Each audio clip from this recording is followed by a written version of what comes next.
High বন্ধুরা, তোমার বৌদিমণি এসে গেছে তো কুয়ারপাড়া থেকে কুরিয়ার নিতে। তা আদিবাসী তেল অর্ডার করেছিল, তেলটা এসে গেছে। তেলটা ওকে দিয়েই খোলাচ্ছি, উনি খুলছেন। খুলুক তেলটা, আমি বারবার অর্ডার করি আর লস খাই, মানে তেলটা ভুলভাল তেল আসে বারবারই। এবারে দেখি প্রথমবারে তেলটা যদি প্রথমবার একবার অর্ডার করেছিলাম তেলটা ভালো এসেছিলো, এবারে যদি ভালো আসে তাহলে সেই তেলটা নিয়ে নেবো, নাহলে আমরা ফেরত দিয়ে দেবো। আমি চিন্তাধারা কুরারকে দিয়ে খোলালাম, কুরারওয়ালা খুলছে। তেলটা মনে হচ্ছে সেই পুরো আগের বারে তেলটাই এসছে, দেখি বা তেলটা এসে গেছে। বা বা বা বা বা বা।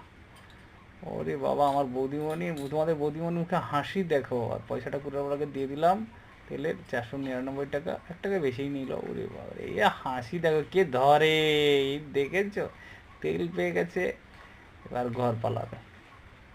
হ্যাঁ, বা বা বা বা, ছুটছে ঘরকে, আগে তেলটা গিয়ে তেলটা মাখতে হবে।